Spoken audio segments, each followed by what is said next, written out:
आपके मांग में सिंदूर है, आपके गले में मंगलसूत्र है, आपके माथे पे तिलक है, आपके हाथ में रक्षा है।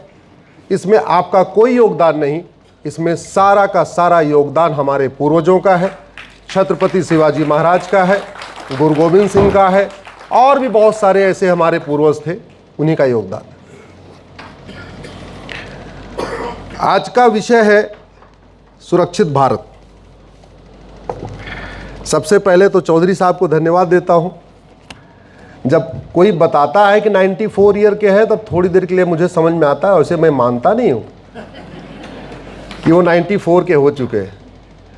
हमसे ज़्यादा जोश, हमसे ज़्यादा साहस, हमसे ज़्यादा निर्भीक, हमसे ज़्यादा अध्ययन करने वाले, हमसे ज़्यादा पढ़ने वाले, हमसे ज़्यादा लिखने वाले, इसलिए हम तो अपने बराबरी मानते हैं।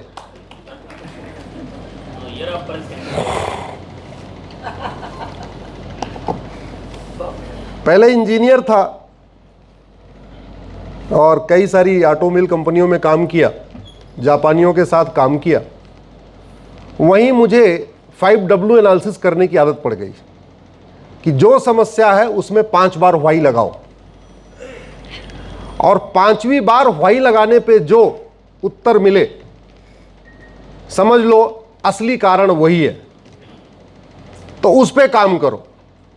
मैं मारुति में था पहले, गवर्नमेंट की कंपनी हुआ करती थी मारुति उद्योग लिमिटेड, वहाँ जापानियों के साथ काम किया।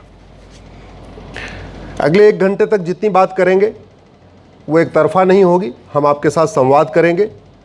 माइक इधर लगा हुआ है इसलिए आपकी आवाज़ यहाँ तक आनी चाहिए, तो थोड़ा ज़ोर से बोलिए, क्योंकि अल्टीमेटली आपकी आवाज़ यहीं के थ्रू जाएगी। चौधरी साहब ने इतना अच्छा कार्यक्रम रखा हुआ है तो कम से कम पता चलना चाहिए कि प्रज्ञा भारती का जो कार्यक्रम है, जो चौधरी साहब ने कार्यक्रम रखा, वो कितना अच्छा था, सामने श्रोता कैसे बैठे थे। आपके बारे में, मुख्य अतिथि जी के बारे में कुछ कहना नहीं, आपके बेटे हैं, आपके लाडले हैं, आपके बीच में रहते हैं, देश की बहुत सेवा किया है। आपको धन्यवाद देता हूँ, आपको प्रणाम करता हूँ। जापानियों से हमने सीखा कि मानव निर्मित कोई भी समस्या लाइलाज नहीं होती। दूसरा, मानव निर्मित किसी भी समस्या का समाधान ऊपर वाला करने नहीं आता। और तीसरा, मानव निर्मित सभी समस्याओं का समाधान जितने जल्दी कर दीजिए उतनी आसानी से हो जाएगा, जितना देर करेंगे उतना दिक्कत आएगी। हम किन समस्याओं से परेशान हैं? अगर हम सुरक्षित भारत की बात कर रहे हैं तो हम क्या ऊपर वाले से हमें खतरा है क्या? जोर से बोलिए जरा। ऊपर वाले से खतरा कि नीचे वाले से खतरा? नीचे वाले से खतरा। इसका मतलब नीचे वाले खतरे का इलाज किया जा सकता है, और ऊपर वाला वो खतरे का इलाज करने नहीं आएगा, हमें नीचे वाले को करना पड़ेगा। हाँ, ये जो खतरा पैदा हुआ है वो नीचे वालों ने ऊपर वाले का नाम लेके ये खतरा पैदा कर दिया। जैसे मां के पेट में बेटा कितने महीने रहता है? जोर से बोलिए जरा। और बेटी 9 महीने। ऊपर वाले ने भेदभाव किया क्या? तो अगर किसी किताब में पति पत्नी के बीच में भेदभाव है, बेटे बहू के बीच में भेदभाव है, भाई बहन के बीच में भेदभाव है, तो वो किताब ऊपर वाले की है कि नीचे वाले की? जोर से बोलिए जरा। लेकिन नीचे वाला कह रहा है नहीं नहीं, ये नीचे वाले, ये ऊपर वाले की किताब है। मतलब हिंदू कितने महीने रहते हैं पेट में? 9 महीने। मुस्लिम मां के पेट में कितने महीने रहते हैं? जोर से बोलिए, इतनी छोटी सी बात। क्रिश्चियन कितने में रहते हैं? अब अगर कोई ये कह रहा हो कि मैं पाक हूं और जो हमको नहीं माने वो नापाक है, तो वास्तव में ऊपर वाले ने सबको बराबर किया। तो जो ये मानता है कि सब एक समान है, तो जो वसुधैव कुटुंबकम को मानता है वो तो हुआ पाक, और जो वसुधैव कुटुंबकम को नहीं मानता वो क्या हुआ? लेकिन नापाक कह रहे हैं तू नापाक है, मैं पाक हूं। समझ रहे हैं आप? कुछ बातें कही नहीं जाती, समझना पड़ता है। प्रज्ञा भारती का कार्यक्रम है तो आप सब लोग समझ ही रहे होंगे। भारत का संविधान कहता है जातिवाद हटाओ। तो संविधान की जिन्होंने शपथ लिया उनका दायित्व क्या है? जोर से बोलिए जरा। जातिवाद हटाएं। और जाति का जहर कौन घोलता है? संविधान की शपथ लेने वाले। अल्टीमेटली भारत में जातिवाद का जहर कौन घोलता है? सांसद विधायक जो बन गए हैं या बनना चाहते हैं, वही तो घोल रहे। संविधान कहता है भाषावाद नहीं होना है, और भाषा का जहर कौन घोलता है? जोर से बोलिए जरा। जो बन गए हैं या बनना चाहते हैं। चलो जो नहीं बने हैं वो घोले, समझ में आता है, लेकिन जिन्होंने संविधान की शपथ ले लिया, अगर वो भी भाषा के आधार पर जहर घोल रहे हैं तो वो देशद्रोह कर रहे हैं कि नहीं? वो अपने वेतन भत्ता जो उनका मिल रहा है वो हराम का जा रहा है कि नहीं जा रहा है? जा रहा है। संविधान की शपथ लिया, एक भारत श्रेष्ठ भारत बनाएंगे, unity, national integration, social economic justice, political justice, freedom of liberty of thought, expression, believe, faith. और उसके बाद अगर वो अगड़ावाद, पिछड़ावाद कर रहे, दलित बनाम सवर्ण कर रहे, आपस में लड़ा रहे, तो ये देशद्रोह हुआ कि नहीं? और एक सबसे बड़ा मैं आपको देशद्रोह बताता हूं। भारत के संविधान में भाषाओं की लिस्ट है कि कौन कौन सी भारत की भाषाएं हैं, और उन भाषाओं में इंग्लिश शामिल नहीं है। आप समझ रहे हैं? भारत के संविधान में अंग्रेजी कहीं लिस्ट 22 भाषाएं हैं टोटल। पहले 18 लैंग्वेज थी, अब 22 लैंग्वेज हो गई है, कि 22 लैंग्वेज ऑफिशियल लैंग्वेज है भारत के कॉन्स्टिट्यूशन में।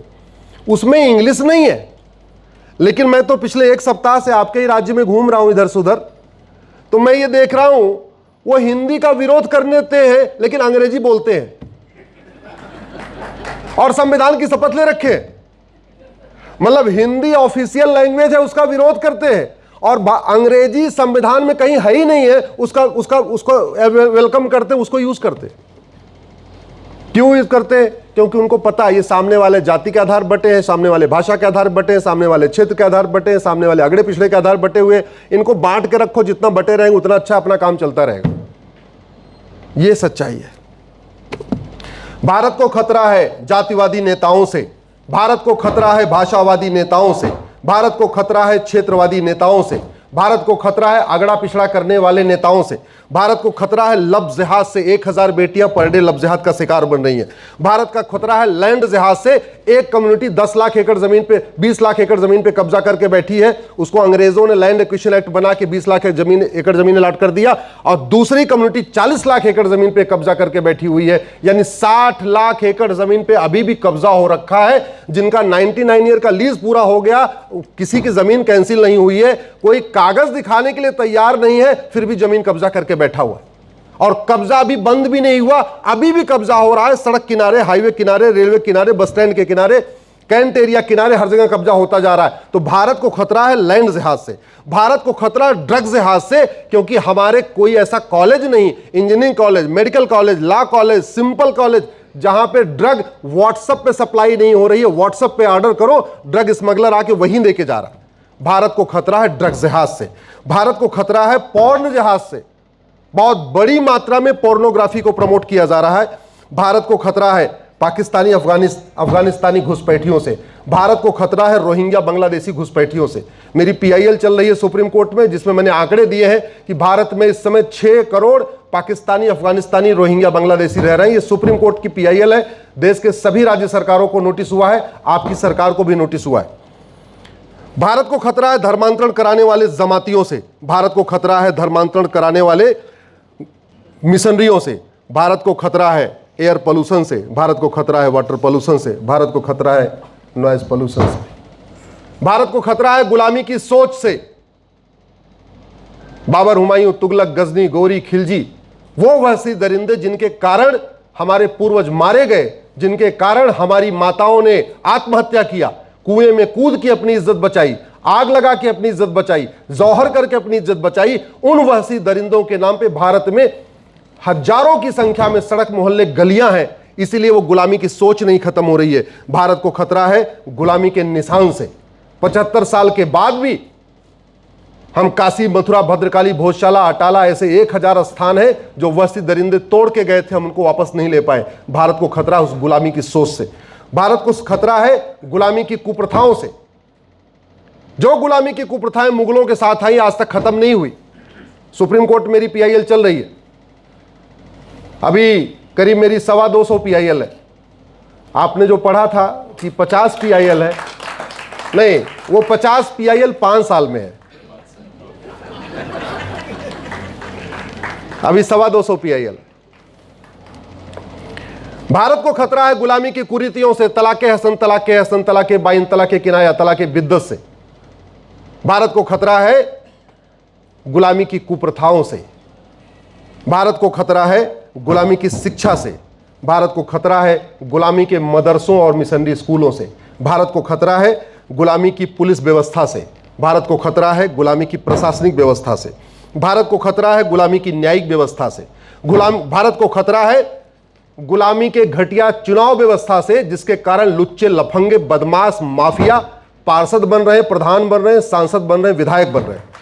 भारत को खतरा है गुलामी की टैक्स व्यवस्था से, जिसके कारण सारे के सारे व्यापार हाथ से निकलते जा रहे हैं। भारत को खतरा है गुलामी की व्यापार व्यवस्था से, जिसके कारण भारत में व्यापार के नाम पे व्याभिचार के अड्डे खुल रहे हैं, हुक्का बार खुल रहा है, डांस बार खुल रहा है, बियर बार खुल रहा है, सट्टा बार खुल रहा है। भारत को खतरा है गुलामी के संस्कार से। भारत को खतरा है नशा तस्करी, मानव तस्करी से। भारत को खतरा है चोरी, लूट, झपटमारी से, लब जिहाद, लैंड जिहाद से। भारत को खतरा है मजहबी नियम कानूनों से, मजहबी बोर्ड और ट्रिब्यूनल से, मजहबी आयोग और मंत्रालय से। भारत को खतरा है मजहब के आधार पर चल रही स्कीमों से। लेकिन सवाल ये है, ये खतरे ठीक करेगा कौन? इसमें 80% खतरे संसद में ठीक होंगे और 20% खतरे सुप्रीम कोर्ट में ठीक होंगे। समाज इन खतरों को ठीक नहीं कर सकता। कुछ लोग कहते हैं समाज बदल जाएगा तो व्यवस्था बदल जाएगी। मैं इसको बिल्कुल नहीं मानता। व्यवस्था बदलिए, समाज अपने आप बदल जाएगा। आप सिस्टम बदलिए, अपने आप व्यक्ति बदल जाएगा। वही व्यक्ति ट्रेन में चलता है, मूंगफली खा खा के फेंकता है। वही व्यक्ति मेट्रो में चलता है तो पानी भी ठीक से नहीं पीता। वही जब एयरपोर्ट पे जाता है बिल्कुल डिसिप्लिन्ड वे में चलता है, धक्का भी नहीं मारता। इसका मतलब व्यक्ति वही है, सिस्टम बदल रहा है। ट्रेन का सिस्टम अलग है, मेट्रो का सिस्टम अलग है, एयरपोर्ट का सिस्टम अलग है। तो व्यक्ति अपने आप बदल जाएगा अगर सिस्टम बदल जाए। तो जरूरत क्या है? सिस्टम बदलने की। अब बात वही हो गई, 5W एनालिसिस कर लेते हैं इसकी। खतरे तो बता दिए, तो खतरे बताने से खतरे ठीक हो जाएंगे क्या? जोर से बोलिए जरा। बीमारी की चर्चा करके कोई बीमारी ठीक हुई आज तक? नहीं। क्या करना पड़ेगा? दवाई देना पड़ेगा, इलाज करना पड़ेगा। गाड़ियां अनेक तरीके की होती हैं, लेकिन पेट्रोल उसका एक होता है। चूल्हे अनेक तरीके के होते हैं, 2 बर्नर वाला, 3 बर्नर वाला, 4 बर्नर वाला, लेकिन गैस एक ही होती है। ये जितनी मैंने आपको खतरे बताए, उन खतरों का रूट का एनालिसिस करिए, 5W एनालिसिस करिए। सफेद पोस्ट जाति, भाषा, क्षेत्र के आधार पर क्यों बांटते हैं? पार्षद, प्रधान, सांसद, विधायक बनने के लिए। पार्षद, प्रधान, सांसद, विधायक क्यों बनना है? क्योंकि राजनीति बहुत बड़ा फायदेमंद धंधा है। 5 करोड़ लगाओ, 5 साल में 50 करोड़ कमाओ। इतना तो शेयर मार्केट में भी प्रॉफिट नहीं है। 5 करोड़ लगा के 50 करोड़ कमाना शेयर मार्केट में बहुत कम ही लोग कर सकते हैं। अदरवाइज कोई और धंधा हो, बहुत सारे लोग व्यापारी होंगे, बताएं और कैसे धंधा है कि 5 करोड़ लगाओ और 5 साल में 50 करोड़ कमाओ। कोई है क्या धंधा भैया? मेरी जानकारी में नहीं है, एक ही धंधा। तो इसका मतलब ये जो पूरा कारोबार चल रहा है, किसके लिए चल रहा है? जोर से बोलिए जरा। पैसे के लिए। यानी जाति, भाषा, क्षेत्र के आधार पर जो बांटा गया, हमें किस लिए बांटा जा रहा है? सत्ता के लिए नहीं, पैसे के लिए। क्योंकि सत्ता का अल्टीमेट उद्देश्य क्या है? पैसा। लब जिहाद की फंडिंग कैश में होती है। मेरे साथ जोर जोर बोलिए। लब जिहाद की फंडिंग, लैंड जिहाद की फंडिंग, और जोर से बोलिए ड्रग जिहाद की फंडिंग, पॉर्न कारोबार, हुक्का बार, बियर बार, डांस बार, सट्टा बार, मिशनरियों की फंडिंग, जमातियों की फंडिंग, जिहादियों की फंडिंग, घुसपैठियों की फंडिंग, फर्जी आधार, फर्जी राशन कार्ड, फर्जी ड्राइविंग लाइसेंस, फर्जी बर्थ सर्टिफिकेट, फर्जी वोटर आईडी, झुग्गियां बनती हैं कैश में, मदरसों की फंडिंग, हवलदार, थानेदार, लेखपाल, पेशकार, तहसीलदार, कलेक्टर साहब, कप्तान साहब, जज साहब, वो जज वाला भूल गए क्या, दिल्ली में बोरा मिला भी, सांसद, विधायक, पार्षद, प्रधान, थाने का भ्रष्टाचार, तहसील का भ्रष्टाचार, डिस्ट्रिक्ट कोर्ट का भ्रष्टाचार, पीडब्ल्यूडी का भ्रष्टाचार। कौन सा ऐसा डिपार्टमेंट है जिसका भ्रष्टाचार ऑनलाइन चल रहा है, बैंक में ट्रांजैक्शन हो रहा है? कोई है क्या? जोर से बोलिए जरा। सारा का सारा किस में चल रहा है? अभी और आगे सुनिए, आतंकवादियों की फंडिंग, आवाज स्लो हो गई, आवाज दिल्ली तक नहीं पहुंचेगी। जरा जरा कैमरा घुमाइए इधर।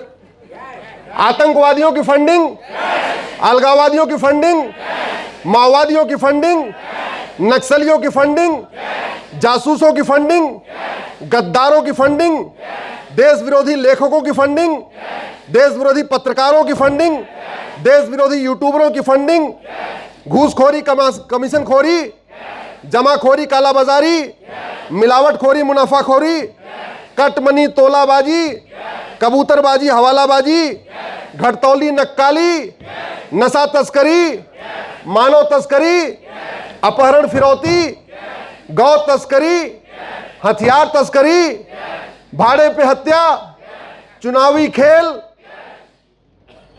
पाला बदल, हॉर्स ट्रेडिंग, अवैध निर्माण, फर्जी वसीयत, फर्जी विरासत, फर्जी रजिस्ट्री। जब सारा कुछ कैश में है और हमारे पूर्वज कहते थे न रहेगा बांस, जोर से बोलिए जरा, हाँ, न रहेगा बांस न बजेगी, इसका मतलब कैश खत्म कर दे तो आपकी 50% समस्या खत्म हो जाएगी।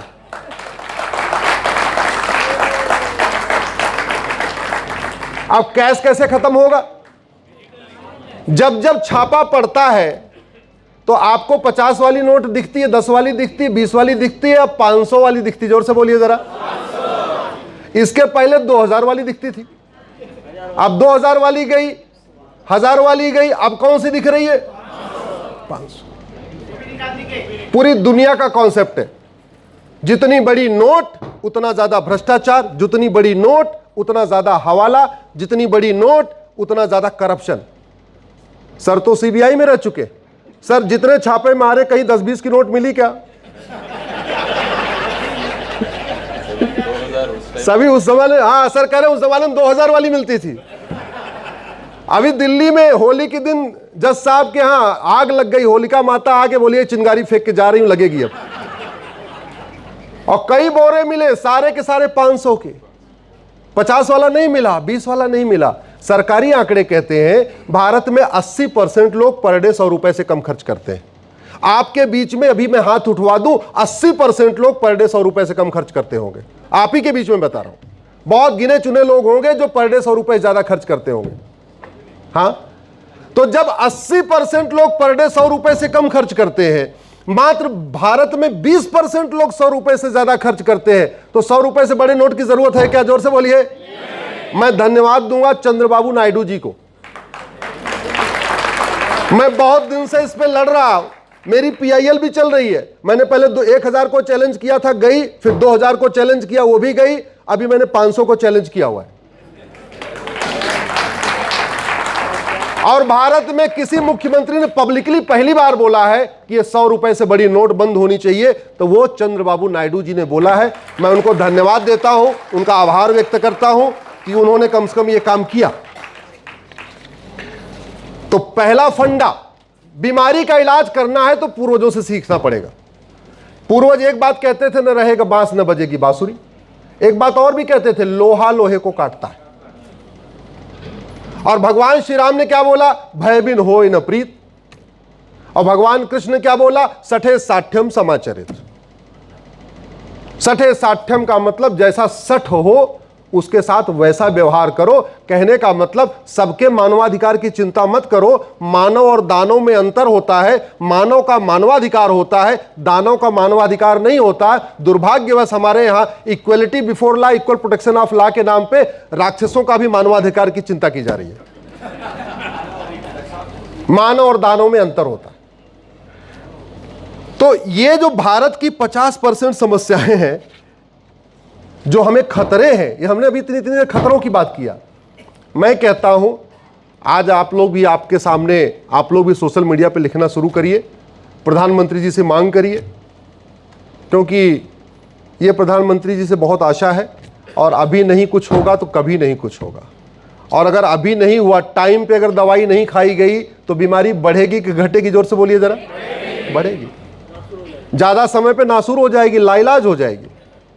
भारत की 50% समस्याओं का समाधान हो जाएगा अगर करप्शन खत्म हो जाएगा। और करप्शन खत्म करने के लिए मेरी अलग अलग 3-4 PIL चल रही है। एक मेरी PIL है 100 रुपए से बड़ी नोट बंद किया जाए। दूसरी मेरी PIL है 5,000 रुपए से महंगे सामान का कैश लेन देन बंद किया जाए। यानी जिसकी MRP 4,999 है उतना तो कैश में आप ले लो, लेकिन अगर किसी की MRP 5,000 है, उससे ज्यादा है, तो वहां कैश अलाउ नहीं होना चाहिए।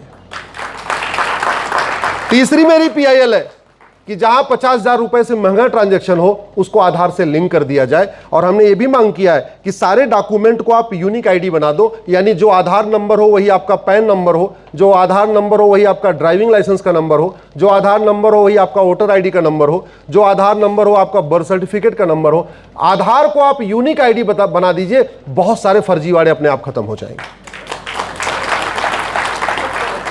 तीसरी मेरी PIL चल रही है कि भारत में झूठ को गंभीर अपराध घोषित किया जाए। दुनिया के कई देशों में झूठ बहुत सीरियस ऑफेंस है। हमारे देश में झूठ फ्रीडम ऑफ स्पीच है।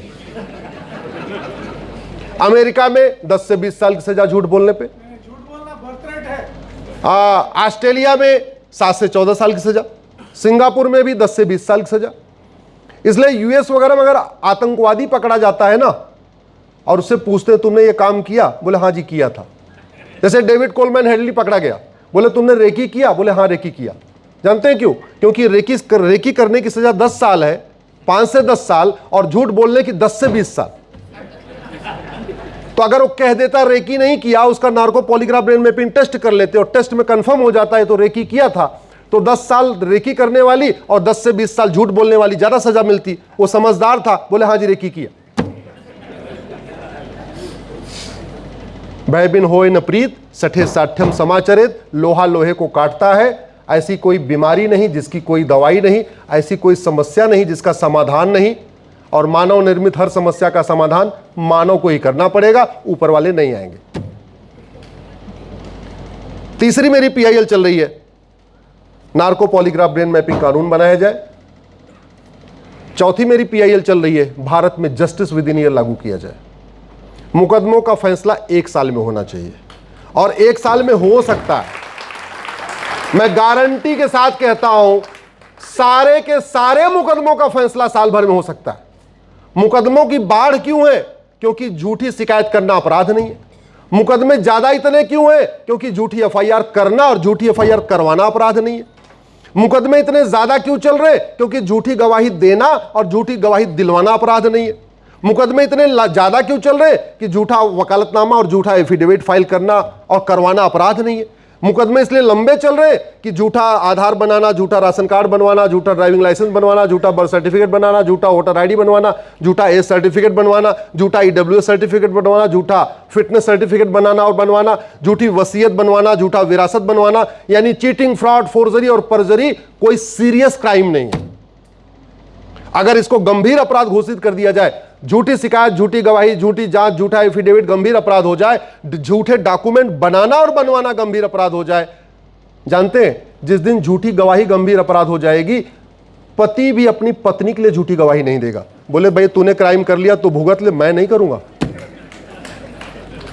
और मैं ये आपको बता रहा हूं, US में, बाकी लोग तो छोड़िए, बाप अपने बेटे के लिए झूठी गवाही नहीं देता, भाई भाई के लिए झूठी गवाही नहीं देता।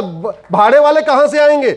और भारत में आप अपराध कर चुके हैं, आपके पास कोई गवाह नहीं है तो कोई बात नहीं, आप डिस्ट्रिक्ट कोर्ट में जाओ, वकील की जो फीस के अलावा 1 लाख रुपए और दे दो, बोले गवाह ले आना, आपके क्राइम के हिसाब से गवाह तैयार हो जाएंगे। चोरी लूट झपट मारी है तो 10,000 रुपए में गवाही, बलात्कार वगैरह है तो 50,000 रुपए में गवाही, हत्या बलात्कार है तो 1 लाख रुपए में गवाही, और इतनी बढ़िया गवाही देगा, उतनी बढ़िया गवाही तो आपके रिश्तेदार भी नहीं देंगे। सीधे बोल के आएगा, साहब इनको मैं 20 साल से जानता हूं, हम तो बचपन में एक साथ कुश्ती खेला करते थे और तब से खेल रहा हूं, और जब ये अपराध हुआ है हमारे घर में बैठ के हम लोग तो गुल्ली डंडा खेल रहे थे। ये सब बोल के आ जाएगा। क्यों? क्योंकि झूठी गवाही अपराध नहीं है। झूठ पकड़ने के लिए हमारे पास कोई कानून नहीं है। नार्को पॉलीग्राफ ब्रेन मैपिंग अनिवार्य नहीं है। सारे जिलों में नार्को पॉलीग्राफ ब्रेन मैपिंग की लैब नहीं है। अभी कुछ दिन पहले वो नीला कनस्तर वाला कांड हुआ था, याद है? वो अपने पति को मार के उसने ब्लू उसमें, हाँ, ड्रम में, नीला ड्रम, हाँ नीला ड्रम। अब नीला ड्रम में मारा, 3 महीने की बात हो गई। अरे जिसके ऊपर आरोप है, narco polygraph brain mapping test कर लेते, 24 घंटे के अंदर पता चल जाता कि उसने मारा कि नहीं मारा। काहे लिए इतना गवाही करना, काहे लिए इतने गवाह ले आना, फिर क्रॉस एग्जामिनेशन करना, फिर ये करना, फिर वो करना, क्यों करना? अभी खबर आई है कि इंदौर की एक लेडी गई मेघालय में, जाके अपने पति को उसने मरवा उरवा दिया। अब ये 4-6 साल तक मामला चलता रहेगा। क्रॉस एग्जामिनेशन, गवाहों के बयान, फिर क्रॉस एग्जामिनेशन, फिर गवाहों के बयान। कई बार गवाह नहीं आएगा, कई बार गवाह आएंगे तो जज साहब नहीं आएंगे, कई बार जज साहब आ जाएंगे तो वकील साहब नहीं आएंगे। ये खेल चलता रहेगा। अरे दुनिया कहां से कहां पहुंच गई। अच्छा, कुछ लोग कहेंगे कि संविधान का आर्टिकल 20 कहता है जी आप किसी को उसके खिलाफ गवाही के लिए मजबूर नहीं कर सकते। जल्दी यही प्ली ली जाती है, और कोई प्ली तो नहीं ली जाती, आर्टिकल 20 की प्ली ली जाती है। पहली बात तो जब संविधान बन रहा था तो नार्को पॉलीग्राफ ब्रेन मैपिंग शब्द ही नहीं आया था। जब ये संविधान बन रहा था तो उस समय ना आईफोन था, ना आईपैड था, न चंद्रमा पे गए थे, न सूर्य पे गए थे, न मंगल पे गए थे, न चंद्रयान बना था, न अग्नि मिसाइल, कुछ नहीं बना था। हाँ, ये इसलिए बना था, कोई भी चीज कानून बनता है तो एक एक्सपीरियंस के आधार पे बनता है। आर्टिकल 20 में यह बोला कि किसी को आप मजबूर नहीं करेंगे अपने खिलाफ गवाही देने के लिए। वो इसलिए किया गया कि उसके पहले जो अंग्रेजों के समय में पुलिस अंग्रेजों की थी, वो मार मार के गवाही करवाती थी, जबरदस्ती अपना गुनाह कबूल करवाती थी। उससे बचाने के लिए, और चूंकि कानून 1861 वाला उस समय चल रहा था, इनफैक्ट भारत में पुलिस एक्ट आज भी 1861 वाला ही चल रहा है, अंग्रेज जो बना के गए थे वही वाला चल रहा है। तो संविधान निर्माताओं ने प्रोटेक्शन दिया कि भाई किसी को मजबूर, नार्को पॉलीग्राफ में किसी को मजबूर तो कर ही नहीं रहे। अरे उसको तो 2 इंजेक्शन लगा रहे, यहां मशीन लगा दे रहे, और उससे सवाल पूछ रहे हैं, वो सवालों का उत्तर दे रहा है। उसको मार मार के थोड़ी कह रहे तुम ये उत्तर दो, ये उत्तर दे दो। अरे वो इंडिपेंडेंटली उत्तर दे रहा है, केवल 2 इंजेक्शन लगाना पड़ रहा है। अब कोई कहे जी 2 इंजेक्शन भी नहीं लगा सकते। अरे इतना जहरीली हवा ले रहे हो, नकली दूध खा रहे हो, नकली पनीर खा रहे हो, नकली मावा खा रहे हो, नकली घी खा रहे हो, सब कुछ तो air pollution, water pollution, noise pollution जा रहा है। तो अगर 2 इंजेक्शन लगाना पड़ेगा तो कौन सा आसमान टूट पड़ेगा? लेकिन बस चली जा रही है। अगर सुप्रीम कोर्ट और संसद चाह ले तो भारत में जस्टिस विद इन ईयर हो सकता है, और इमीडिएटली हो जाएगा। और मैं आपको बता दूं, जिन देशों में फास्ट जस्टिस सिस्टम है, जस्टिस विद इन ईयर है, वहां अपराध बहुत कम है, वो सुरक्षित देश है। तो देश को सुरक्षित बनाने के लिए जरूरी है पुलिस रिफॉर्म हो, जुडिशियल रिफॉर्म हो, एडमिनिस्ट्रेटिव रिफॉर्म हो, और जस्टिस विद इन ईयर लागू हो, तब भारत जाके सुरक्षित होगा। अब इसके लिए आप कहोगे आप तो बोल के जा रहे हो, हम तो सुन लिए, हम क्या करें? फेसबुक पे लिखिए, इंस्टाग्राम पे लिखिए, ट्विटर पे लिखिए, व्हाट्सएप पे लिखिए, और एक काम और करिए, अपने सांसद को पकड़िए, विधायक को पकड़िए, उसको बताइए। अल्टीमेटली बीमारी का इलाज संसद में होगा या विधानसभा में होगा, सुप्रीम कोर्ट में होगा या हाई कोर्ट में होगा, और कहीं नहीं होगा। ऐसे कॉन्फ्रेंस करके इलाज नहीं होगा। कॉन्फ्रेंस में हम बीमारी की चर्चा कर सकते हैं, इलाज कहां होगा? संसद और सुप्रीम कोर्ट में। तो आपको सांसदों को पकड़ना पड़ेगा। महीने में एक बार सब मिलते हैं। कितनी बार आपने ट्राई किया जो अभी तो ऐसे बोल रहे हैं आप? हद हो गई। सब मिलते हैं, एक बार नहीं मिलेंगे, 2 बार नहीं मिलेंगे, 3 बार नहीं मिलेंगे। अपना ट्रांसफर कराना होगा तो 20 बार जाएंगे, शादी का कार्ड देना होगा तो 20 बार ढूंढ के शादी का कार्ड दे के आते हैं, बर्थडे पे बुलाना होगा 20 बार बुला के आएंगे। लेकिन जब देश का काम करना है जी, वो मिलते ही नहीं है। अरे प्रयास करो ना अपने पर्सनल काम के लिए। एफआईआर नहीं लिखा जाएगा तो सांसद को 10 बार ढूंढेंगे, साहब हमारा एफआईआर नहीं हो रहा है। अपने पर्सनल काम के लिए विधायक मिलते हैं, अपने पर्सनल काम के लिए सांसद भी मिलते हैं, लेकिन जहां राष्ट्र का काम होगा थोड़ा उसके लिए एफर्ट करना हो, अरे जी मिलते नहीं, क्या करूं। मिलेंगे, थोड़ा कोशिश करिएगा, बुरा मत मानिएगा, मिलेंगे, हाँ मिलेंगे। अब तो देश को अगर सुरक्षित बनाना है तो आपको न रहेगा बांस न बजेगी बांसुरी, यानी भ्रष्टाचार खत्म करना पड़ेगा। आज हम आपके जब बीच में चर्चा कर रहे हैं तो एक घटना हुई है मथुरा में, उसका वर्णन करना जरूरी है।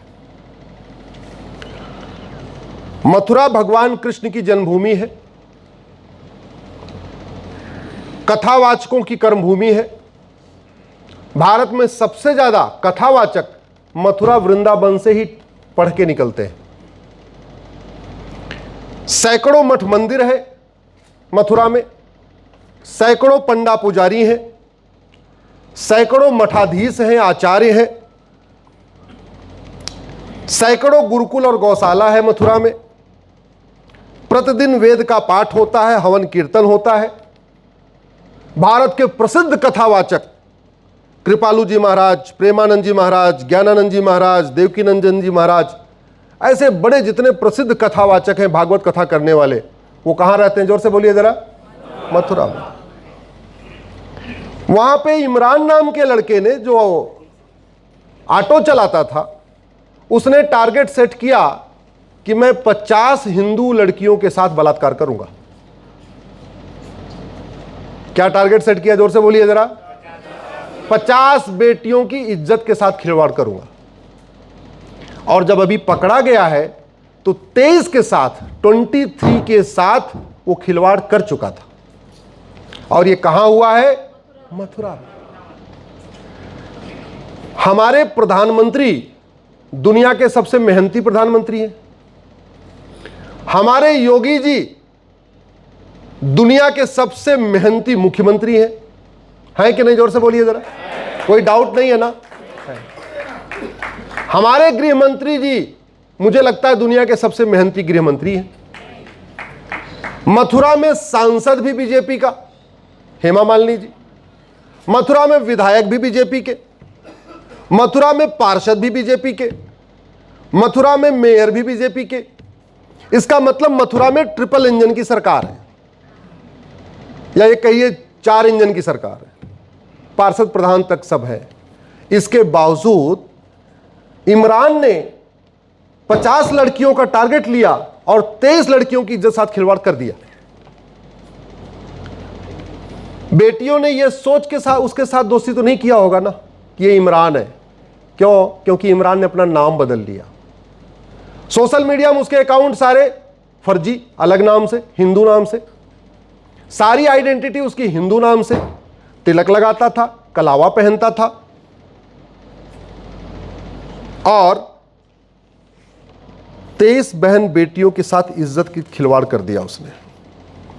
वो 23 बेटियां सामने नहीं आ सकती हैं, वो 23 बेटियों के मां बाप सामने नहीं आ सकते, क्योंकि सामने आएंगे तो कल उनका शादी विवाह कैसे होगा?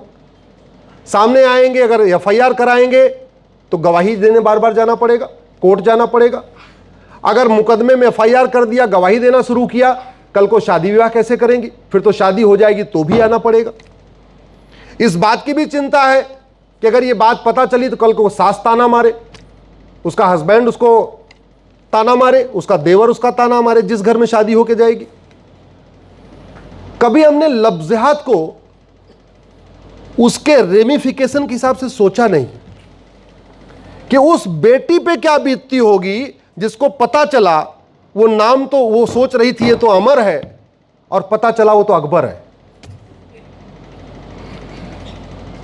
उस माता पिता पे क्या गुजरती होगी जब पता चलता होगा कि मेरी बेटी के साथ अकबर ने संबंध बना लिया है, ब्लैकमेल कर रहा है, पैसे मांग रहा है। अब सवाल यह है, ये इमरान जो मथुरा में है, इमरान तो दुबई में भी रहता है, और ज्योति, वैसे नाम मैं नहीं ले रहा हूं, मैं नॉर्मल एक बता रहा हूं, दुबई में भी हिंदू रहते हैं कि नहीं रहते? जोर से बोलिए जरा। कभी दुबई का इमरान दुबई की हिंदू बेटी को लव जिहाद में ट्रैप क्यों नहीं करता? कभी कुवैत का इमरान, कभी बहरीन का इमरान, कभी अरब का इमरान वहां रहने वाले हिंदू बेटियों को ट्रैप क्यों नहीं करता? और भारत में, उत्तर प्रदेश में जहां के मुख्यमंत्री योगी जी हैं, और मथुरा में जो भगवान कृष्ण की जन्मभूमि है, सारे सांसद विधायक के, सारे विधायक बीजेपी के, सारे सांसद विधायक बीजेपी के, पार्षद बीजेपी के, मेयर बीजेपी के, ट्रिपल इंजन की सरकार, वो इमरान यहां हिम्मत क्यों किया? सोचिए इसको जरा। आखिर चीन में भी इमरान रहता है, चीन का इमरान इतनी हिम्मत क्यों नहीं करता? भारत का इमरान इतनी हिम्मत क्यों करता है? बस अंतर यह है, हमारे भारत में राम मंदिर है और चीन में, दुबई में राम नीति लागू है, और राम नीति है भय बिन होय न प्रीत। हमारा इमरान 23 बेटियों के साथ इसलिए उसने, उस जिहादी ने बलात्कार किया। यहां कृष्ण का मंदिर है लेकिन कृष्ण नीति लागू नहीं है। कृष्ण नीति है सठे साठ्यम समाचरित। और अरब में, चीन में, दुबई में कृष्ण मंदिर भले नहीं है लेकिन वहां कृष्ण नीति लागू है, सठे साठ्यम समाचरित। हमारे यहां लव जिहाद इसलिए हुआ, हम केवल बातों में कहते हैं लोहा लोहे को काटता है, लेकिन हमने अपने सिस्टम को लोहा जैसे बनाया ही नहीं। कोरोना याद है आप सबको? कोरोना में चोरी लूट झपटमारी हो रही थी क्या? जोर से बोलिए। नहीं। क्यों? क्योंकि चोर लुटेरे को पता था हाथ लगाऊंगा तो मर जाऊंगा। कोरोना में नशा तस्करी तस्करी हो रही थी क्या? क्योंकि ड्रग स्मगलर को भी पता था, ह्यूमन ट्रैफिकिंग करने वालों को भी पता था हाथ लगाऊंगा तो मर जाऊंगा। कोरोना में कोई घूस ले रहा था क्या? नोट को हाथ ही नहीं लगा रहा था। क्यों? क्योंकि खौफ था, इस नोट में भी कोरोना हो सकता है, हाथ लगाऊंगा तो मर जाऊंगा। इसको कहते हैं खौफ, इसको कहते हैं खौफ। मैं इस लव जिहाद को 1 साल के अंदर खत्म कर सकता हूं। भारत में किसी इमरान की हिम्मत नहीं पड़ेगी कि किसी बेटी को नाम बदल के, पहचान छुपा के, कलावा बांध के, तिलक लगा के दोबारा वो ट्रैप कर सके। और समाधान आपको बता रहा हूं, ये लव जिहाद हमारी संस्कृति के साथ खिलवाड़ हो रहा है कि नहीं? जोर से बोलिए जरा। आवाज स्लो आती भाई। ये लव जिहाद हमारी राष्ट्र की सुरक्षा के लिए खतरा है कि नहीं? ये लव जिहाद देश की एकता अखंडता के लिए खतरा है कि नहीं? ये लव जिहाद अपने आप में इनडायरेक्ट वॉर है कि नहीं? वेजिंग वॉर है कि नहीं? ये लव जिहाद ऑर्गेनाइज क्राइम है कि नहीं? ये लव जिहाद अपने आप में देशद्रोह है कि नहीं? भारत में जो राष्ट्र की सुरक्षा के लिए खतरा होता है उससे निपटने के लिए कानून है, इसका नाम है एनएसए। दुर्भाग्यवश आज तक किसी भी लव जिहादी और उसके मददगार पे एनएसए लगाए नहीं किया। भारत में जो देश की एकता अखंडता के लिए खतरा होता है उससे निपटने के लिए कानून है, इसको कहते हैं यूएपीए।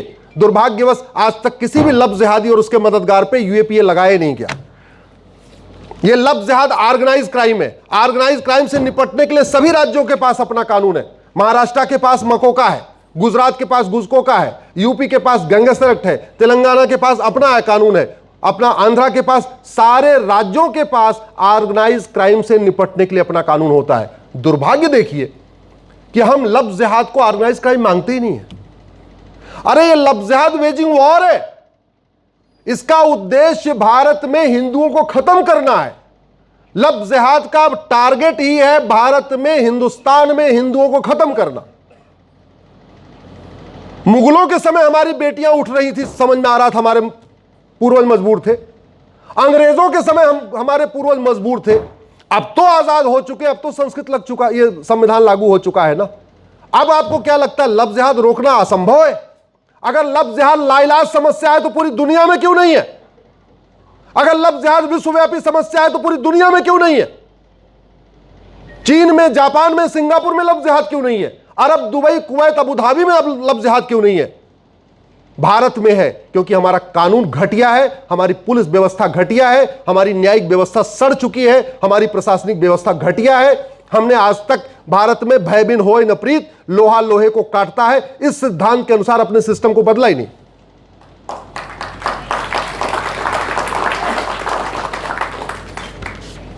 कानून बना रखा है, नागरिकता कानून।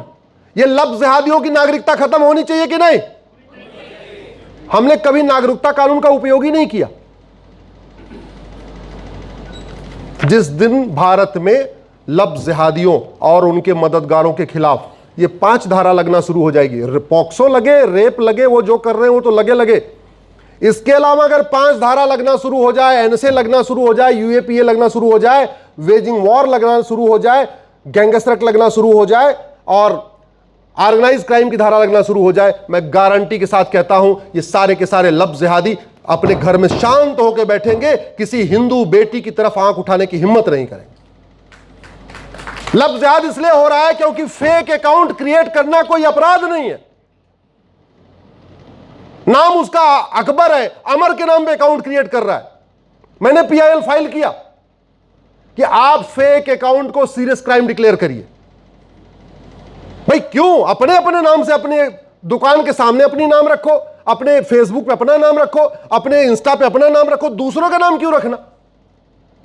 ये झूठ और झूठे नाम और झूठी पहचान, इसको सीरियस क्राइम डिक्लेयर करना पड़ेगा, तब लब जिहाद रुकेगा। और एक बात याद रखिए, 5 लाख बहन बेटियां साल में गायब हो रही हैं। ये छोटा मोटा आंकड़ा नहीं है, ये गृह मंत्रालय का आंकड़ा बता रहा हूं आपको। 5 लाख बेटियां साल में गायब हो रही हैं, उसमें से 3.5 लाख लब जिहाद में शिकार हो रही हैं। 3.5 लाख का मतलब साल में 365 दिन होते हैं, इसका मतलब 1000 बेटियां पर डे लब जिहाद का शिकार हो रही है। एक एक इमरान 20-20 बेटियों के साथ खिलवाड़ कर रहा है, और वो बेचारी जिंदगी भर के लिए, अरे वो मां बन जाएगी तब भी उसको याद रहेगा उसके साथ क्या हुआ है। वो दादी बन जाएगी, जीते जी कभी भूल नहीं पाएगी उसके साथ क्या हुआ है। इतनी बड़ी समस्या को इतना लाइटली ले रखा है हमने। लब जिहाद के ऊपर चर्चा करते हैं, लेकिन उसके मूल कारण, अस्थायी समाधान पर चर्चा ही नहीं करते। न संसद में चर्चा हो रही है, न विधानसभा में चर्चा हो रही है, न सुप्रीम कोर्ट में चर्चा हो रही है, न हाई कोर्ट में चर्चा हो रही है। आपके राज्य में लब जिहाद नहीं होता क्या? जोर से बोलिए जरा। होता है। कभी विधानसभा में चर्चा हुई क्या? कभी किसी टीवी चैनल पे लब जिहाद कैसे रुकेगा इस पे चर्चा हुई क्या? हमारे देश में खबर पालिका की आदत हो गई है, मीडिया की आदत, केवल समस्या पे चर्चा करना, मूल कारण अस्थायी समाधान पे चर्चा ही नहीं करना। संसद विधानसभा की यही हालत हो गई है। तू मैं आरोप प्रत्यारोप, नूरा कुश्ती, बतौलेबाजी, तू चोर मैं सिपाही, बस शेरो शायरी, कहानियां, चुटकुले, भाषण में एक दूसरे से जीतने की कोशिश हो रही है। सुरक्षित भारत बनाने पे चिंता ही नहीं हो रही है। जिस देश की 1000 बेटियां साल में 5 लाख बेटियां गायब हो जाएंगी, वो देश सुरक्षित हो सकता है क्या? जोर से बोलिए जरा। सुरक्षित भारत बनेगा क्या? नहीं। इसलिए मैं कहता हूं इसका समाधान करना जरूरी है, और यही नहीं हो रहा है। 10 बड़े खतरे हैं। मेरी पीआईएल धर्मांतरण पे चल रही है। मैंने आंकड़ों के साथ बताया बाबूजी, 1500 परिवार पर डे कन्वर्ट हो रहे हैं। 1500।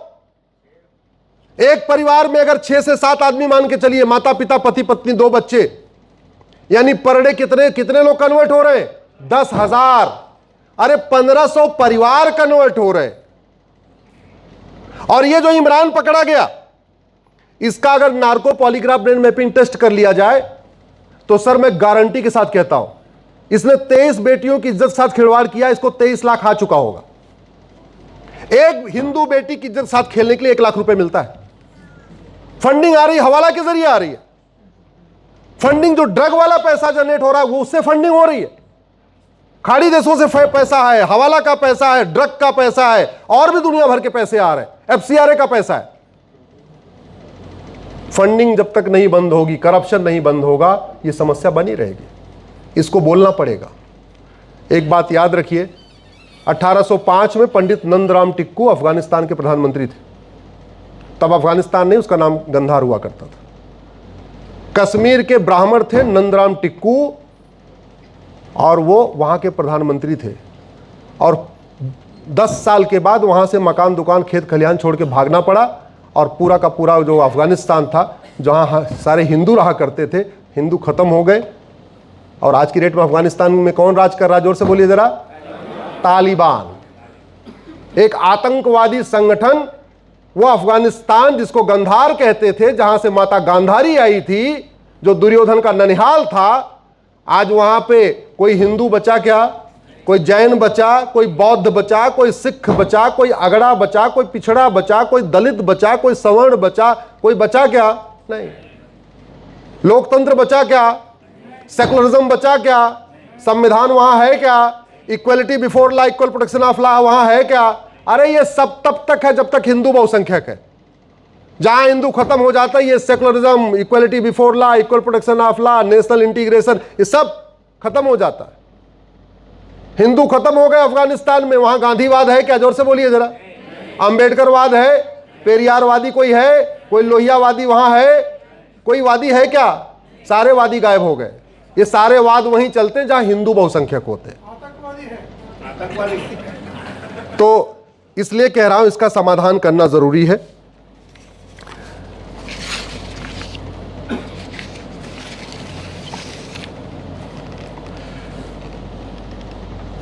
सड़क मंत्रालय का क्या काम है? सड़क बनाना। घटिया सड़क बनाना या बढ़िया सड़क बनाना? जोर से बोलिए। उद्योग मंत्रालय का क्या काम है? औद्योगिक विकास करना। बढ़िया तरीके से विकास करना या घटिया तरीके से विकास करना? शिक्षा मंत्रालय का क्या काम है? अच्छी शिक्षा देना।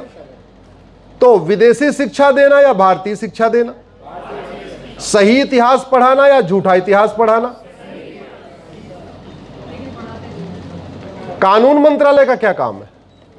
कानून बनाना। अच्छा कानून बनाना या घटिया कानून बनाना?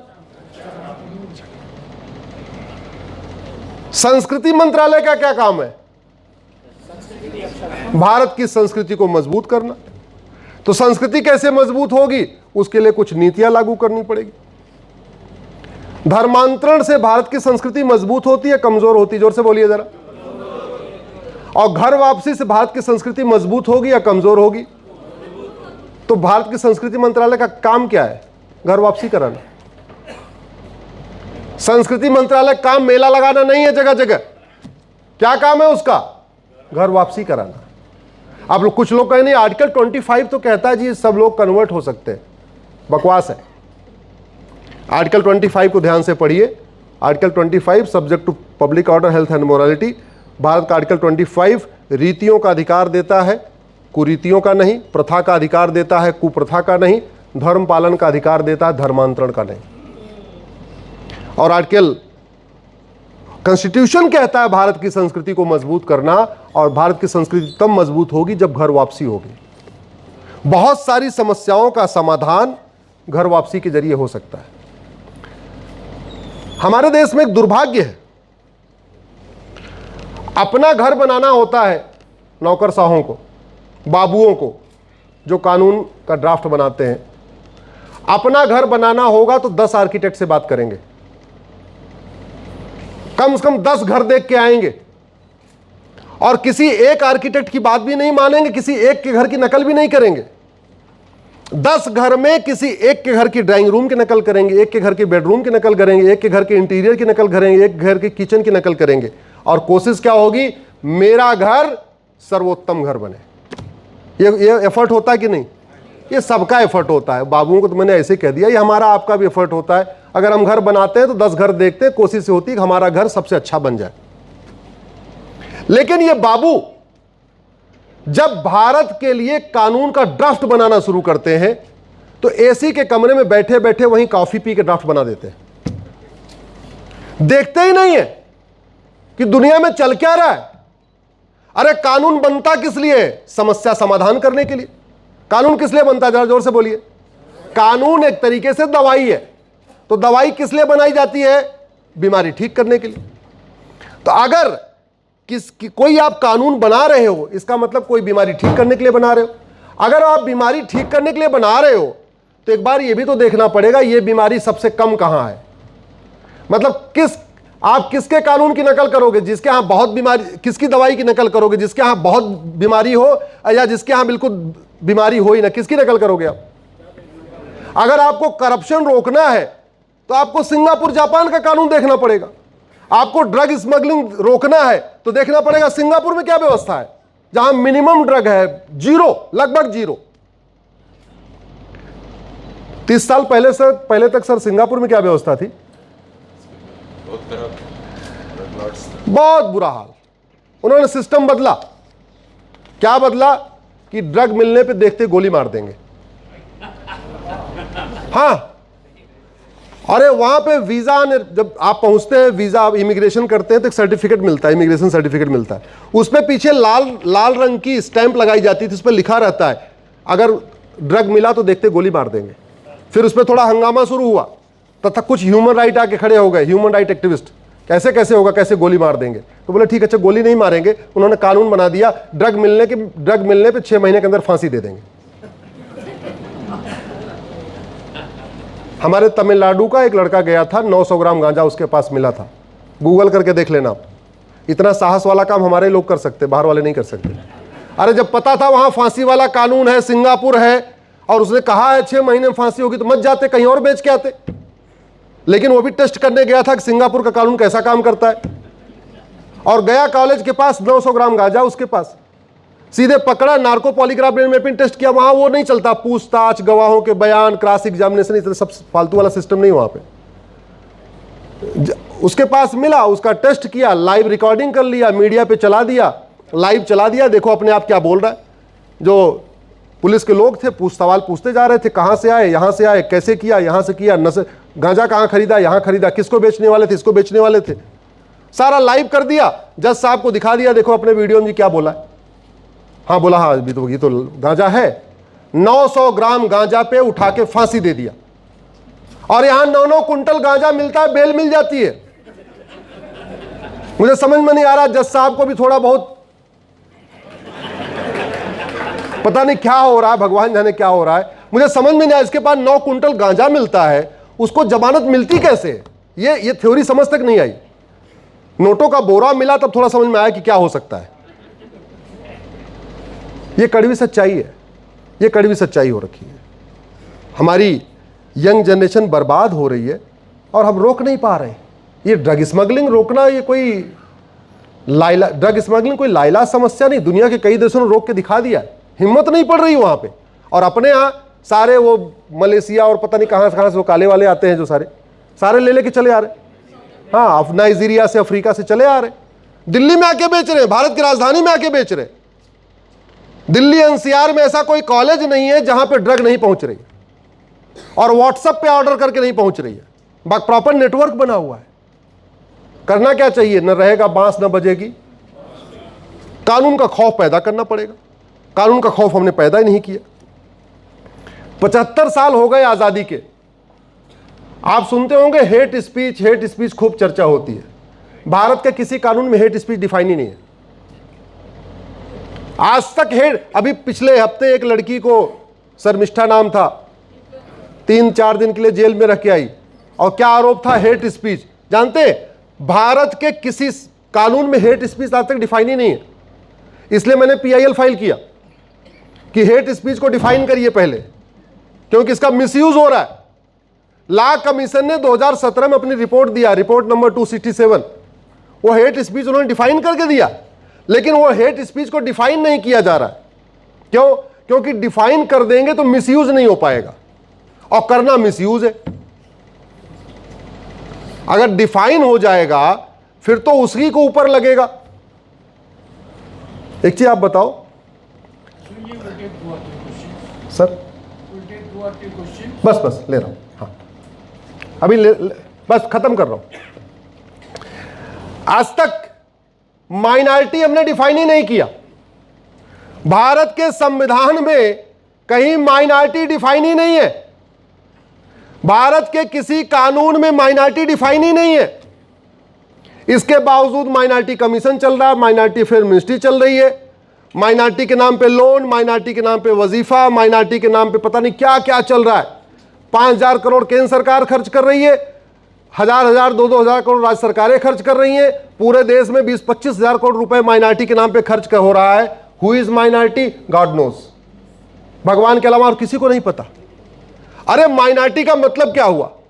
माइनॉरिटी की यूनिट सैकड़े हो सकती है भाई, कुछ 100 लोग हैं, ये माइनॉरिटी है। चलो देश बड़ा है तो माइनॉरिटी की यूनिट 1000 हो सकती है कि भाई चलो कुछ 1000 लोग, ये कम्युनिटी कुछ 1000 है, ये माइनॉरिटी हो गई। चलो और बड़ा देश है तो माइनॉरिटी की यूनिट लाख हो सकती है। हाँ भाई चलो ये 2-4 लाख लोग हैं देश में, यहूदी हैं, बहाई हैं, पारसी हैं, इनको माइनॉरिटी दे दो। पूरी दुनिया में माइनॉरिटी की यूनिट करोड़ नहीं होती, केवल भारत में करोड़ यूनिट चल रही है। जिसकी संख्या करोड़ों में है वो भी माइनॉरिटी बना हुआ है। ये बंद होना चाहिए कि नहीं होना चाहिए? इसीलिए हमने 1992 के माइनॉरिटी कमीशन एक्ट को सुप्रीम कोर्ट में चैलेंज किया हुआ है। हमने कहा यह माइनॉरिटी कमीशन खत्म होना चाहिए, माइनॉरिटी फिल्म हिस्ट्री खत्म होनी चाहिए, ये माइनॉरिटी के नाम पे लोन वजीफा बंद होना चाहिए। जब भारत सेकुलर देश है, भारत में सब एक समान है, फिर माइनॉरिटी मेजॉरिटी का खेल क्यों? और इस बाबूजी इस माइनॉरिटी के चक्कर में कन्वर्जन हो रहा है। भारत में स्टेट स्पॉन्सर्ड कन्वर्जन हो रहा है माइनॉरिटी के नाम पे। झुग्गी में रहने वाले सारे गरीब, झुग्गी नंबर 1 में 1000 रुपए वजीफा जा रहा है, झुग्गी नंबर 2 में 1000 रुपए वजीफा जा रहा है, झुग्गी नंबर 3 में हिंदू है, उसको वजीफा मिल ही नहीं रहा। वो लड़ता है, अरे हमको वजीफा क्यों नहीं दे रहे? बोले काम करो, रिलीजन वाले कॉलम में क्रिश्चियन लिख लो, तुम्हें वजीफा मिल जाएगा। जो क्रिश्चियन कन्वर्जन हो रहा है इस माइनॉरिटी कमीशन के चक्कर में हो रहा है। और माइनॉरिटी कमीशन किससे चल रहा है? टैक्स पेयर के पैसे से। भारत में 90% टैक्स पेयर कौन है? हिंदू, यानी गरीब हिंदुओं, अमीर हिंदुओं के टैक्स के पैसे से गरीब हिंदुओं का कन्वर्जन हो रहा है। आवाज उठाया क्या? नहीं। आवाज उठाना चाहिए कि नहीं? जोर से बोलिए जरा। आवाज उठाना पड़ेगा, आवाज उठाना पड़ेगा। सबसे बड़ा ब्लंडर तो यह हुआ है जो हमारे सुप्रीम कोर्ट के जजों ने धर्म को रिलीजन और रिलीजन को धर्म समझ लिया। लगातार कंफ्यूजन चल रहा था तो मैंने कहा क्या करें, फिर मैंने PIL फाइल किया। मैंने PIL फाइल किया कि धर्म और रिलीजन को आप डिफरेंशिएट करिए, प्राइमरी में एक चैप्टर डालिए कि धर्म क्या है और रिलीजन क्या है। उसमें मैंने धर्म और रिलीजन के 20 भेद बताए हैं और आपको नटसेल में बताऊं, धर्म जोड़ता है, रिलीजन तोड़ता है। क्या है? धर्म जोड़ता है, रिलीजन, धर्म यूनाइट्स, रिलीजन डिवाइड्स। पूरे दुनिया में जो झगड़ा धर्म का नहीं चल रहा है, पूरे दुनिया में झगड़ा किसका चल रहा है? रिलीजन का। और हमारे सुप्रीम कोर्ट के जज धर्म को रिलीजन और रिलीजन को धर्म समझ के बैठे हुए। इसलिए मैंने मांग किया कि इसको डिफरेंशिएट किया जाए। भारत के संविधान में कहीं मदरसा शब्द है ही नहीं है, यह सबसे आवश्यक है इसको समझना। भारत के संविधान में 2 शब्द बिल्कुल नहीं है जिन पे पूरे देश में चर्चा हो रही है। भारत के संविधान में WAQF मतलब वफ, वफ नाम का शब्द ही नहीं है। और दूसरा, भारत के संविधान में मदरसा नाम का शब्द नहीं है, वक्फ नाम का शब्द नहीं है। इसके बावजूद वक्फ बोर्ड चल रहा है, वक्फ ट्रिब्यूनल चल रहा है, 40 लाख एकड़ जमीन पे कब्जा हो रखा है, कोर्ट में मुकदमे चल रहे हैं, लेकिन कोई ये नहीं बता रहा है कि संविधान से देश चलेगा या बाइबल कुरान से चलेगा। और ऐसे दूसरा, भारत के संविधान में मदरसा शब्द कहीं है ही नहीं है। मदरसा किसकी आड़ में चल रहा है? आर्टिकल 30 की आड़ में चल रहा है। आज मैं एक बार फिर सभी माननीय जजों से, खासतौर पे सुप्रीम कोर्ट के जजों से आग्रह करूंगा, एक बार आर्टिकल 30 को ध्यान से पढ़िए।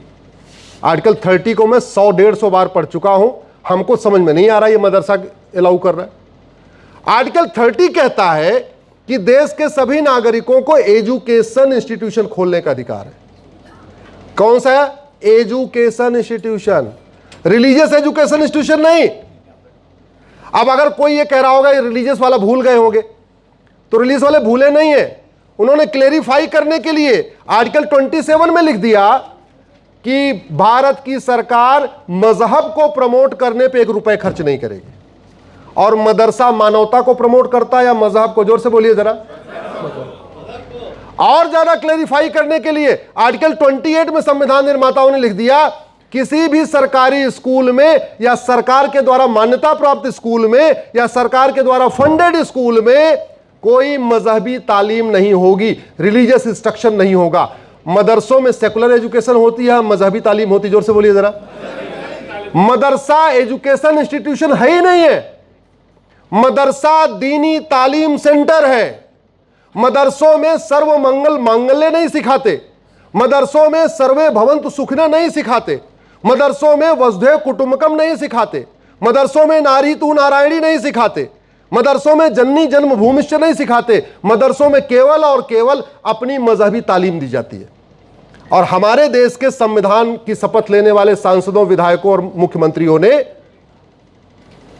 मदरसा बोर्ड बना दिया, मदरसों की डिग्री को वैलिड कर दिया, मदरसों की डिग्री से लोग सरकारी नौकरी ले रहे हैं। यह सारा अत्याचार चल रहा है। क्यों? क्योंकि आपके पास टाइम ही नहीं है सांसदों विधायकों से मिलकर उनको टोकने का। उनको पता है ये जाति के आधार पे बटे हैं, भाषा के आधार पे बटे हैं, क्षेत्र के आधार पे बटे हैं, तो उनको जहां से वोट आ रही है उसका काम कर रहे हैं, जहां से नोट आ रही है उसका काम कर रहे हैं। वो सुबह से शाम तक vote note vote note vote note के चक्कर में पड़े। बाकी अंबेडकरवाद, समाजवाद, पेरियारवाद, लोहियावाद, गांधीवाद, नेहरूवाद, ये सारे केवल जुमले हैं, ये आपको भ्रमित करने के जुमले हैं। एक्चुअल में उनका अंतिम फंडा क्या है? वोट और नोट। अब विश्वास नहीं तो आप देख लो, सड़क बनती है क्योंकि जिधर से सड़क जाती है वहां से वोट मिलती है, और जितने का टेंडर होता है उसका 20%, जोर से बोलिए जरा, इधर ज्यादा है कम है? 20। स्कूल बनता है क्यों? जहां स्कूल बनता है वहां के लोग वोट देते हैं, और जितने का टेंडर हुआ उसका 20% नोट। हॉस्पिटल बनती है क्योंकि जहां हॉस्पिटल बनेगी वहां के लोग वोट देंगे, और जितने का टेंडर हुआ उसका 20%। तो सारे वो काम होते हैं जहां से वोट और नोट आती है। लेकिन लफ्ज़ जिहाद कैसे रुकेगा? लैंड जिहाद कैसे रुकेगा? धर्मांतरण कैसे रुकेगा? घुसपैठिए कैसे भागेंगे? जनसंख्या विस्फोट कैसे रुकेगा? आतंकवाद कैसे रुकेगा? माओवाद कैसे रुकेगा? नक्सलवाद कैसे रुकेगा? जिहाद कैसे रुकेगा? मजहबी उन्माद कैसे रुकेगा? इसकी चिंता है क्या? जोर से बोलिए। तो भैया, अपने आने वाली जनरेशन को बचाना चाहते हैं तो थोड़ा चिंतन करिए। अगर आप चिंतन नहीं करेंगे तो वो 83 करोड़ लोग चिंतन तो नहीं करेंगे जिनको हर महीने राशन लेना है। सरकारें चाहती हैं गरीबी बढ़ती रहे, गरीबी खत्म करना होता तो हम दो हमारे दो लागू कर चुके होते। सरकारें चाहती हैं गरीबी बढ़ती रहे, क्योंकि गरीबी बढ़ती रहेंगे तो फटाफट वाली स्कीम 1000 रुपये दूंगा, 1500 रुपये दूंगा, सिलेंडर दे दूंगा, सिलाई मशीन दे दूंगा, फोन दे दूंगा, और बताओ और क्या क्या चलता रहता है इधर। ठीक है, हाँ, टीवी दे दूंगा, फ्रिज दे दूंगा। ठीक है, तो मुफ्तखोरी, हरामखोरी वाला खेल तभी तक चलेगा जब तक गरीबी है। गरीबी बंद हो जाएगी तो खेल बंद हो जाएगा। तो भैया वो लोग आवाज नहीं उठाएंगे। हाँ, आपके पैसे से देश बर्बाद हो रहा है, आपके पैसे से बतौलेबाजी हो रही है, आपके पैसे से भाषणबाजी चल रही है, आपके पैसे से जो कानून बनने चाहिए वो नहीं बन पाए हैं। आपको आवाज उठाना पड़ेगा। इसी के साथ मैं अपनी बात खत्म करता हूं। भारत माता की, भारत माता की, भारत माता की। सवाल लेने के पहले एक मेरा नारा है, जरा आप लोग खड़े हो जाइए, बहुत देर से बैठे हुए। मंच वाले ना खड़े हो, मंच वाले बैठे रहे। बाबूजी आप बैठे रहिए, आप बैठे रहिए, आप बैठे रहिए। सामने वाले, आपको पीछे पीछे बोलना है, हमें चाहिए आज़ादी। क्या बोलना है?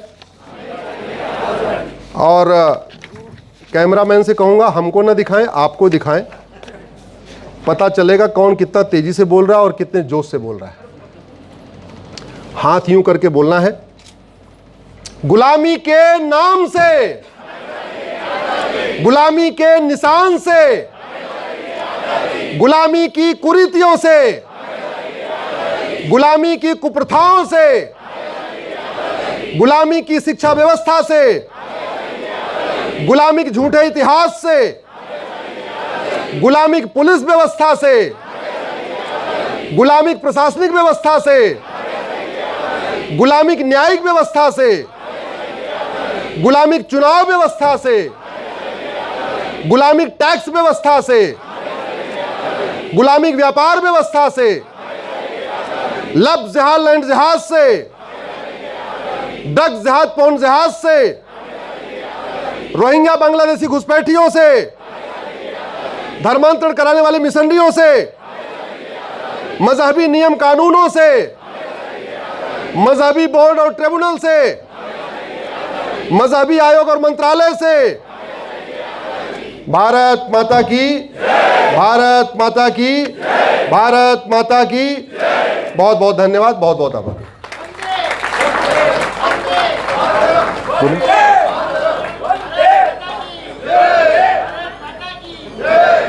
you so much, sir. Thank you so much, sir, for providing so much. जिसको सवालों का उत्तर सुनना है और बाद में फोटो खिंचवाना है वो रुके। Take your seat, sir. बहुत अच्छा। Thank you so much for providing so much food for thought and action, sir. Now, Lakshman Garu and Ashwini ji, in spite of their busy schedules, they have taken time out to be here with us this evening. Pragna Bharati likes to say thank you, big thank you, by presenting some books to our Chaudhary Garu. Pragna Garu, will you please help us with the books? Question है क्या? कुछ question है?